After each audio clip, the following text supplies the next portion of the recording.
ಕೆಟ್ಟ ನಡತೆ ಉಳ್ಳವರಾಗಿ ಬಾಧೆ ಪಡುವುದಕ್ಕಿಂತ ಒಳ್ಳೆ ನಡತೆ ಉಳ್ಳವರಾಗಿಯೇ ದೇವರ ಚಿತ್ತ ಇದ್ದರೆ ಬಾಧೆ ಪಡುವುದು ಲೇಸು ಅನ್ನೋದು ಕೊಡ್ತಾರೆ. ಅಂದ್ರೆ ಇಲ್ಲಿ ದೇವರ ವಾಕ್ಯದಲ್ಲಿ ನಾವೇನ್ ನೋಡ್ತಾ ಇದ್ದೇವೆ ಅಂತ ನೋಡುವಾಗ, ನಾವು ಕೆಟ್ಟ ನಡತೆ ಉಳ್ಳವರಾಗಿ ಬಾಧೆ ಪಡೋದಕ್ಕಿಂತ ಒಳ್ಳೆ ನಡತೆ ಉಳ್ಳವರಾಗಿ ಏನ್ ಮಾಡಬೇಕಾಗಿದೆ, ದೇವ್ರ ನಾಮನ ಮಹಿಮೆ ಮಾಡಬೇಕಾಗಿದೆ. ಅಂದ್ರೆ ಅನೇಕ ಸಾರಿ ಏನಾಗ್ತದಪ್ಪ ಅಂತಂದ್ರೆ, ನಾವು ಕೆಟ್ಟ ನಡತೆಯಿಂದ ಅನೇಕ ಸಾರಿ ನಾವು ಬಾಧೆಗೆ ಒಳಗಾಗ್ತೇವೆ. ಆದ್ರೆ ಆ ಬಾಧೆಗಿಂತ ಕೆಟ್ಟತನ ಮಾಡುವಾಗ ನಮಗೆ ಬಾಧೆಗಳು ಬಂದ್ರೆ ಏನು ಅನ್ಸಲ್ಲ. ತಪ್ಪು ಮಾಡಿ ನಾವು ತಪ್ಪಾಗಿ ನಡ್ಕೊಂತ ಇದ್ದಾರೆ ಅಂದ್ರೆ ನಮ್ಗೇನು ಅನ್ಸಲ್ಲ. ಯಾಕಂದ್ರೆ ನಾವು ನಡೆಯೋದು ಹಾಗೆ ಇರುತ್ತೆ, ಅವ್ರು ಹೇಳೋದು ಹಾಗೆ ಇರುತ್ತೆ ಇತರರು.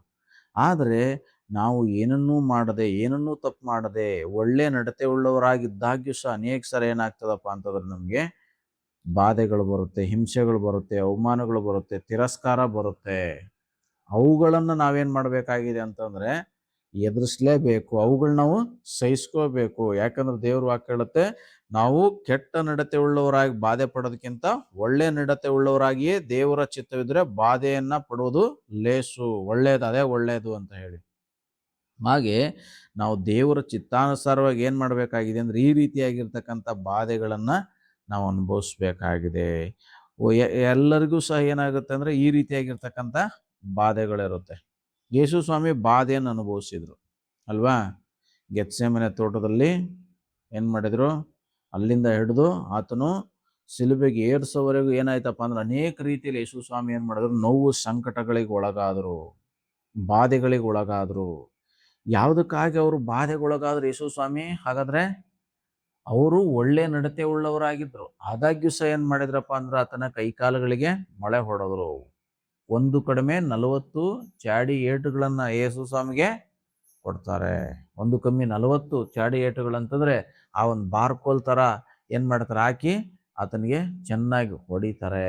ಆತನ ಮೈಯೆಲ್ಲ ಏನಾಗಿದೆಪ್ಪ ಅಂತಂದ್ರೆ ಗಾಯ, ಮೈಯೆಲ್ಲ ಪೂರ್ತಿ ಏನಾಗಿದೆಪ್ಪ ಅಂದ್ರೆ ಗಾಯ ಆಗಿದೆ, ತೂತಾಗ್ಬಿಟ್ಟಿದೆ. ಅಷ್ಟೊಂದು ಹಿಂಸೆ ಯೇಸು ಸ್ವಾಮಿಗೆ ಬಂತು. ಹಾಗಾದ್ರೆ ಯೇಸು ಸ್ವಾಮಿಗೆ ಯಾಕೆ ಇಷ್ಟೊಂದು ಹಿಂಸೆ ಬಂತು? ಆತೇನಾದ್ರೂ ಅನ್ಯಾಯ ಮಾಡಿದ್ನ? ಯಾರಿಗಾದ್ರೂ ಮೋಸ ಮಾಡಿದ್ನ? ಯಾರಿಗೆ ಮೋಸ ಮಾಡಿರ್ಲಿಲ್ಲ, ಯಾರಿಗೆ ಅನ್ಯಾಯ ಮಾಡಲಿಲ್ಲ, ಎಲ್ಲಿ ಸಹ ಅಕ್ರಮವಾಗಿ ನಡೀಲಿಲ್ಲ. ಆತನು ಒಳ್ಳೆ ರೀತಿಯಾಗಿ ಜೀವಿಸಿದನು. ಆದ್ರೆ ಏನಾಯ್ತಪ್ಪ ಅಂತಂದ್ರೆ ಆತನ ಜೀವಿತದಲ್ಲಿ ಇಷ್ಟೊಂದು ಬಾಧೆಗಳು ಬಂತು ಅಲ್ವಾ. ಯಾಕೆ ಬಂತು ಬಾಧೆಗಳಿದೆ ಎಂಬ ನೋಡುವಾಗ, ತಂದೆ ಚಿತ್ತವನ್ನ ನೆರವೇರಿಸೋದಕ್ಕೋಸ್ಕರ ಈ ಬಾಧೆಗಳು ಬಂತು. ಯೇಸುವಿಗೆ ಏನಕ್ಕೆ ಬಾಧೆಗಳು ಬಂತು? ತಂದೆಯ ಚಿತ್ತವನ್ನು ನೆರವೇರ್ಸಕ್ಕೆ. ಅಂದ್ರೆ ಆತನ ಭೂಮಿಗೆ ಬಂದಂತ ಉದ್ದೇಶವನ್ನ ನೆರವೇರಿಸಬೇಕಾಗಿತ್ತು. ಅದಕ್ಕೋಸ್ಕರವಾಗಿ ಬಾಧೆ ಏನಾಗಿತ್ತಪ್ಪ ಅಂದ್ರೆ ಅವಶ್ಯಕತೆ ಇತ್ತು. ಇದು ಅನಿವಾರ್ಯವಾಗಿತ್ತು ಯೇಸು ಸ್ವಾಮಿ ಬಾಧೆ ಪಡೋದು. ಅದಕ್ಕೋಸ್ಕರವಾಗಿ ಏನಾಯ್ತಪ್ಪ ಅಂದ್ರೆ ಯೇಸು ಸ್ವಾಮಿ ಬಾಧೆಯನ್ನು ಅನುಭವಿಸಿದ್ರು. ಹಾಗೆ ನಿನ್ನ ಜೀವಿತಗಳಲ್ಲಿ ಸಹ ಏನಾಗ್ತದಪ್ಪ ಅಂತಂದ್ರೆ ಅನೇಕ ಸಾರಿ ನಾವು ಒಳ್ಳೆದನ್ನು ಮಾಡಿಯೂ ಸಹ ಏನಾಗ್ತದ ಅಂದ್ರೆ ಅನೇಕ ಸಾರಿ ನಾವು ಬಾಧೆಗೊಳಗಾಗ್ತೇವೆ. ಈ ಬಾಧೆ ಯಾವುದಕ್ಕಾಗಿ ಒಳಗಾಗ್ತೇವಪ್ಪ ಅಂತಂದ್ರೆ ನಾವು ತಿಳ್ಕೋಬೇಕು, ನಾವು ಈ ಬಾಧೆಗಳ ಮೂಲಕವಾಗಿ ದೇವರ ಯೋಜನೆನ ನೆರವೇರ್ಸಕ್ಕೆ, ದೇವರ ಚಿತ್ತಾನುಸಾರವಾಗಿ ನಾವೇನ್ ಮಾಡ್ಬೇಕಾಗುತ್ತೆ ಅಂದ್ರೆ ಅನೇಕ ಸಾರಿ ಬಾಧೆಗಳನ್ನ ನಾವು ಅನುಭವಿಸ್ಬೇಕಾಗುತ್ತೆ. ನಮ್ ತಪ್ಪಿಲ್ಲ ಅಂದಾಗ್ಯೂ ಸಹ ನಾವು ಮೌನವಾಗ್ಬೇಕಾಗುತ್ತೆ. ನಾವು ಯಾರಿಗೇನು ಕೇಡು ಮಾಡಿಲ್ಲ, ಒಳ್ಳೇದನ್ನೇ ಮಾಡಿದೇವೆ ಅಂದಾಗ್ಯೂ ಸಹ ಏನಾಗ್ತಪ್ಪ ಅಂದ್ರೆ ಅನೇಕ ಸಾರಿ ನಮ್ಗೆ ನೋವುಗಳು ಉಂಟಾಗುತ್ತೆ. ಹೆಂಗ್ ನೋವುಗಳು ಉಂಟಾಗುತ್ತೆ? ಹೊರಗಿನವರಿಂದ ನೋವಾಗುತ್ತೆ, ಒಳಗಿನವರಿಂದ ನೋವಾಗುತ್ತೆ, ಮನೆಯವರಿಂದ ನೋವು, ಹೊರಗಡೆಯವರಿಂದನೂ ನೋವಾಗುತ್ತೆ. ಏನಕ್ಕಾಗಿ ಆಗುತ್ತೆ ಈ ನೋವು ಅಂತಂತಂದ್ರೆ, ನಾವು ದೇವರ ಯೋಜನೆಗೆ ಒಳಗಾಗಬೇಕು, ನಾವು ದೇವರ ಸಂಕಲ್ಪವನ್ನ ನೆರವೇರಿಸ್ಬೇಕಂತ ಹೇಳಿ ನಮಗೆ ಬಾಧೆಗಳು ಬರುತ್ತೆ. ಅದಕ್ಕೇನೆ ದೇವ್ರ ವಾಕ್ಯ ಹೇಳ್ತದೆ, ನಾವೇನ್ ಮಾಡ್ಬೇಕಾಗಿದೆ, ದೇವರ ಚಿತ್ತಾನುಸಾರವಾಗಿ ನಾವು ಈ ಬಾಧೆಗೆ ಅನುಭವಿಸದೆ ಉತ್ತಮ ಲೇಸು ಅಂತ ಹೇಳಿ ದೇವ್ರ ವಾಕ್ಯದಲ್ಲಿ ನಾವು ನೋಡ್ತೇವೆ. ಯೇಸು ಸ್ವಾಮಿಗೆ ಅನೇಕ ಬಾಧೆಗಳು ಬಂತು.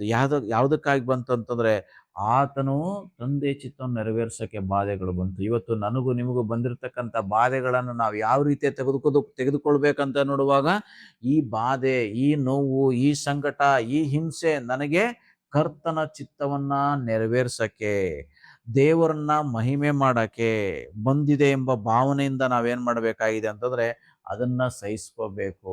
ಒಳ್ಳೆ ರೀತಿಯಲ್ಲಿ ಅದನ್ನ ಏನ್ ಮಾಡ್ಬೇಕಪ್ಪ ಅಂದ್ರೆ ನಾವು ಅನುಭವಿಸಿ ನಾವು ಏನ್ ಮಾಡ್ಬೇಕಾಗಿದೆ, ದೇವರ ನಾಮನ್ನ ಮಹಿಮೆ ಮಾಡ್ಬೇಕು. ಯಾಕಂತಂದ್ರೆ ನಾವು ಕೆಟ್ಟವರಾಗಿದ್ದು ಗುದ್ದು ತಿನ್ನೋದಕ್ಕಿಂತ ಒಳ್ಳೆಯವರಾಗೇ ಇದ್ದು ಗುದ್ದು ತಿನ್ನೋದು ಒಳ್ಳೇದು ಎಂಬುದಾಗಿ ದೇವ್ರ ವಾಕ್ಯ ನಮಗೆ ತಿಳಿಸ್ತಕ್ಕಂಥದ್ದಾಗಿದೆ. ಅದರಿಂದ ನಾವು ನೀತಿಯ ಮಾರ್ಗದಲ್ಲಿ ಹೋಗುವಾಗ, ಒಳ್ಳೆ ಮಾರ್ಗದಲ್ಲಿ ಹೋಗುವಾಗ, ದೇವರ ಚಿತ್ತವನ್ನು ನೆರವೇರಿಸುವಾಗ ನಮಗೆ ನೋವು ಸಂಕಟಗಳು ಸಹಜವಾಗಿಯೇ ಬರ್ತದೆ.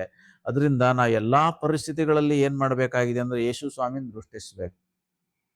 ಈ ಸಂದೇಶ ಯಾಕೆ ನಾನು ಕೊಟ್ಟೆ ಅಂತಂದ್ರೆ, ಈಗ ನಾವು ಹಾಡುವಂತ ಸಮಯದಲ್ಲಿ ಆತನ ಗೆತ್ಸೆ ಮನೆಯಲ್ಲಿ ಎಂತ ಹಾಡು ಹಾಡಿದ್ವಿ. ಗೆತ್ಸೆ ಮನೆಯಲ್ಲಿ ತಂದೆ ಬಳಿ ಕಣ್ಣೀರಿನಿಂದ ಪ್ರಾರ್ಥಿಸಿದ್ದಿ ಅಂತ ಒಂದ್ ಚರಣ ಹಾಡಿದ್ವಿ. ಇನ್ನೊಂದ್ ಚರಣ, ರಕ್ತ ಸುರಿಯಲು ಗೋಲ್ಗತದಿ ಗಾಯಗಳ ನೀ ಹೊತ್ತುಕೊಂಡೆ. ಈ ಹಾಡಿದ್ವಲ್ಲ ಈ ಚರಣದಲ್ಲಿ ಏನ್ ನೋಡ್ತೇವಪ್ಪ ಅಂದ್ರೆ ಯೇಸು ಸ್ವಾಮಿ ಸಂಕಟ, ಯೇಸು ಸ್ವಾಮಿ ನೋವು. ಈಗ ಹಾಡುವಂತ ಸಮಯದಲ್ಲಿ ನನಗೆ ಅನಿಸ್ತಾ ಇತ್ತು ಮನಸ್ಸಲ್ಲಿ ಒಂದು ಸ್ವರ, ಏನಪ್ಪಾ ಅಂತಂದ್ರೆ ಯೇಸು ಸ್ವಾಮಿ ಏನ್ ಮಾಡಿದ್ನಪ್ಪ ತಪ್ಪನೆ? ಹಾಗಾದ್ರೆ ಯೇಸು ಸ್ವಾಮಿ ಯಾವ ಅನ್ಯಾಯ ಮಾಡ್ಲಿಲ್ಲ, ಯಾರಿಗೂ ಅಪಕಾರ ಮಾಡ್ಲಿಲ್ಲ, ಎಲ್ಲರಿಗೂ ಒಳ್ಳೇದನ್ನೇ ಬಯಸಿದ. ಆದ್ರೆ ಏನ್ ಮಾಡಿದ್ನಪ್ಪ ಅಂತಂದ್ರೆ ಈ ರೀತಿಯಾಗಿ ಸಂಕಟಗಳನ್ನ, ನೋವುಗಳನ್ನ ಯೇಸು ಸ್ವಾಮಿ ಅನುಭವಿಸಿದ್ನು. ನಾವು ಕಷ್ಟ, ಸಂಕಟ, ನೋವನ್ನು ಅನುಭವಿಸುವಾಗ ನಾವು ಒಂದನ್ನ ನಾವು ಜ್ಞಾಪಕ ಮಾಡ್ಕೋಬೇಕು, ಯೇಸು ಸ್ವಾಮಿನ ಜ್ಞಾಪಕ ಮಾಡ್ಕೋಬೇಕು. ಎರಡನೇದಾಗಿ ನಾವು ಯೇಸುವಿನ ಹಾಗೆ ಯಾವಾಗ ಒಳ್ಳೆಯವರಾಗಿ ಜೀವಿಸ್ತೇವೋ, ಯೇಸುವಿನಂತೆ ಯಾವಾಗ ನಾವು ಭೂಲೋಕದಲ್ಲಿ ಜೀವಿಸ್ಬೇಕಂತ ಹೇಳಿ ತೀರ್ಮಾನ ಮಾಡ್ತೇವೆ, ಅವಾಗ ನಮ್ಗೆ ಯೇಸುವಿಗೆ ಆದಂತೆ ಅವಮಾನಗಳು, ದುಃಖಗಳು, ಸಂಕಟಗಳು, ಇಕ್ಕಟ್ಟುಗಳು ಬರ್ತದೆ. ಆದ್ರೆ ಏನ್ ಮಾಡ್ಬೇಕಂತಂದ್ರೆ ಅದನ್ನೇ ಅವುಗಳ ಮಧ್ಯೆ ನಾವೇನ್ ಮಾಡಬಾರ್ದು, ದೇವ್ರ ವಿರುದ್ಧವಾಗಿ ನಡ್ಕೊಳ್ಳದೆ ದೇವರ ಚಿತ್ತಾನುಸಾರವಾಗಿ ಅದನ್ನ ಅನುಭವಿಸಿ ಏನ್ ಮಾಡ್ಬೇಕು, ದೇವ್ರಿಗೆ ಮಹಿಮೆ ಮಾಡ್ಬೇಕು. ನೀನ್ ಕೆಟ್ಟವನು ಅಂತ ಹೇಳ್ತಾ ಇದ್ದಾರೆ ಜನ ಅಂತ ಹೇಳಿ ನಾವು ಕೆಟ್ಟ ಹೋಗೋದಲ್ಲ, ಬದಲಾಗಿ ನಾವು ಕೆಟ್ಟವರು ಜನರು ಅಂತ ನಮ್ಮನ್ನು ಹೇಳಿದಾಗ್ಯೂ ಸಹ, ನಾವು ದುಷ್ಟರು ಪಾಪಿಗಳು ಅಂತ ಹೇಳಿದಾಗ್ಯೂ ಸಹ ನಾವೇನ್ ಮಾಡ್ಬೇಕಾಗಿದೆ ಅಂತಂದ್ರೆ ನೀತಿಯಲ್ಲೇ ನಡಿಬೇಕು, ಕರ್ತನ ಚಿತ್ತವನ್ನೇ ನಾವು ನೆರವೇರಿಸಬೇಕು. ಹಾಗಾಗುವಾಗ ಏನಾಗ್ತದೆ ಅಂದ್ರೆ ನಾವು ದೇವ್ರ ಮಹಿಮೆ ಮಾಡಕ್ಕೆ, ದೇವ್ರ ಚಿತ್ತ ನೆರವೇರಿಸಕ್ಕೆ ಸಾಧ್ಯ. ರೋಮ 8:28 ಈ ರೀತಿಯಾಗಿ ಹೇಳ್ತದೆ, ದೇವರ ಸಂಕಲ್ಪದ ಮೇರೆಗೆ ಕರೆಯಲ್ಪಟ್ಟು ದೇವರನ್ನ ಪ್ರೀತಿಸುವ ಹಿತಕ್ಕಾಗಿ ಎಲ್ಲಾ ಕಾರ್ಯಗಳು ಅನುಕೂಲಕರವಾಗಿ ಆಗ್ತದೆ ಅಂತೇಳಿ. ಅದರಿಂದ ನಾವು ದೇವರ ಚಿತ್ತದ ಮೇರೆಗೆ ಕರೆಯಲ್ಪಟ್ಟಿದ್ದೇವೆ, ದೇವ್ರನ್ನ ಪ್ರೀತಿಸ್ತಾ ಇದ್ದೇವೆ. ಇವತ್ತು ನಮ್ಮ ಜೀವಿತಗಳಲ್ಲಿ ಬರುವಂತ ಈ ಕಷ್ಟ, ನೋವು, ಸಂಕಟ, ಕಣ್ಣೀರು, ದುಃಖ ಇವೆಲ್ಲವೂ ಸಹ ಅದು ಒಳ್ಳೆದಕ್ಕಾಗಿಯೇ, ದೇವರ ಮಹಿಮೆಗಾಗಿಯೇ ಬಂದಿದೆ ಎಂಬ ಭಾವನೆಯಿಂದ ಇವೆಲ್ಲವುಗಳನ್ನ ತೆಗೆದುಕೊಂಡು ನಾವೇನ್ ಮಾಡೋಣ ಅಂತಂದ್ರೆ ಇನ್ನೂ ಭಯದಲ್ಲಿ, ಇನ್ನೂ ಭಕ್ತಿಯಲ್ಲಿ, ಇನ್ನೂ ನಂಬಿಕೆಯಲ್ಲಿ ನಾವು ವೃದ್ಧಿ ಆಗೋಣ. ಆ ಮೂಲಕವಾಗಿ ಕರ್ತನು ನಮ್ಮನ್ನ ಈ ಭೂಮಿಗೆ ಕಳಿಸಿರ್ತಕ್ಕಂಥ ಉದ್ದೇಶ, ಚಿತ್ತ, ಆಲೋಚನೆ ನೆರವೇರಿಸೋಣ. ಹಾಗಾಗುವಂತೆ ತಂದೆಯಾದ ದೇವರು ಯೇಸು ಕ್ರಿಸ್ತನ ಮೂಲಕವಾಗಿ ನಮಗೆ ಸಹಾಯ ಮಾಡಲಿ. ಪ್ರಾರ್ಥನೆ ಮಾಡೋಣ. ಸರ್ವಶಕ್ತನಾಗಿರುವ ಪ್ರಭು, ಈ ಸಮಯಕ್ಕಾಗಿ ನಿಮಗೆ ಮಹಿಮೆ ಮಾಡುತ್ತೇವಪ್ಪ. ಹೌದು ಸ್ವಾಮಿ, ನಾವು ಕೆಟ್ಟವರಾಗಿ ಬಾಧೆ ಪಡುವುದಕ್ಕಿಂತ ಒಳ್ಳೆಯವರಾಗಿ ನಿನ್ನ ಚಿತ್ತದ ಪ್ರಕಾರ ಬಾಧೆಯನ್ನು ಅನುಭವಿಸುವುದೇ ಲೇಸು ಎಂಬುದಾಗಿ ನೀವು ವಚನದಲ್ಲಿ ಹೇಳುವಂತೆ ಸ್ವಾಮಿ, ನಾವು ನಿನ್ನ ಮಾರ್ಗದಲ್ಲಿ ಜೀವಿಸುವಾಗ ನಿನ್ನಂತೆ ನಾವು ಯಾವಾಗ ಜೀವಿಸ್ತೇವೋ, ನಿಮ್ಮ ಹಾಗೆ ಯಾವಾಗ ನಾವು ಆಗ್ಬೇಕೆಂಬುದಾಗಿ ಮನಸ್ಸು ಮಾಡ್ತೇವೋ, ಆಗ ನಿಮಗೆ ಬಂದ ಹಾಗೆ ನಮಗೂ ಸಹ ಲೋಕದಲ್ಲಿ ಕಷ್ಟ, ಸಂಕಟ, ನೋವು, ಇಕ್ಕಟ್ಟು, ಅವಮಾನಗಳು ಅಪ್ಪ ಎಲ್ಲವೂ ಬರ್ತದೆ ಸ್ವಾಮಿ. ಅವೆಲ್ಲವುಗಳು ನಾವು ಸಹಿಸ್ಕೊಳ್ಳಕ್ಕೆ ನಮಗೆ ನಿನ್ನ ಆತ್ಮನ ಬಲ ಕೊಡು, ನಿನ್ನ ಆತ್ಮನ ಸಹಾಯ ಕೊಡು. ಎಲ್ಲ ನೋವುಗಳ ಮಧ್ಯದಲ್ಲಿ ಸ್ವಾಮಿ ಅಪ್ಪ ನಾವು ತಾಳ್ಮೆಯಿಂದ ನಿಮ್ಮ ಹಾಗೆ ಇರಲಿಕ್ಕೆ, ನಿಮ್ಮ ಹಾಗೆ ತಂದೆ ಚಿತ್ತವನ್ನು ನೆರವೇರಿಸಕ್ಕೆ ನಮಗೆ ಬಲ ಕೊಡು, ನಿಮ್ಮ ಆತ್ಮನ ಸಹಾಯವನ್ನು ಅನುಗ್ರಹಿಸು ಎಂಬುದಾಗಿ ನಿಮ್ಮಲ್ಲಿ ನಾವು ಪ್ರಾರ್ಥಿಸುತ್ತೇವೆ. ಹಾಗೆ ಮಾಡೋ ದೇವರಾಗಿರೋದಕ್ಕಾಗಿ ಸ್ತೋತ್ರ. ಈ ಸಂದೇಶನ ಆಲಿಸುವ ಇವರೆಲ್ಲರನ್ನ ಆಶೀರ್ವಾದ ಮಾಡು, ಎಲ್ಲರಿಗೂ ಒಳ್ಳೆ ಆರೋಗ್ಯ ಕೊಡು ಸ್ವಾಮಿ. ಯಾರೇನು ಕಷ್ಟ, ಸಮಸ್ಯೆ, ಇಕ್ಕಟ್ಟು, ತೊಂದರೆ, ಹೋರಾಟಗಳಲ್ಲಿದ್ದಾರೋ ಎಲ್ಲರಿಗಂತೂ ಎಲ್ಲಾ ವಿಧವಾದ ಕಷ್ಟ, ಸಮಸ್ಯೆ, ಇಕ್ಕಟ್ಟು, ತೊಂದರೆ, ಹೋರಾಟಗಳಿಂದ ಬಿಡುಗಡೆ ಮಾಡು. ಎಲ್ಲರ ಕೊರತೆಗಳನ್ನ ನೀಗಿಸು, ಎಲ್ಲರಿಗೂ ನೀನೇ ಸಹಾಯಕನಾಗಿದ್ದು ನಡೆಸು. ಯೇಸುವಿನ ಮೂಲಕ ಪ್ರಾರ್ಥನೆ ಪರಲೋಕ ತಂದೆ, ಆಮೇನ್.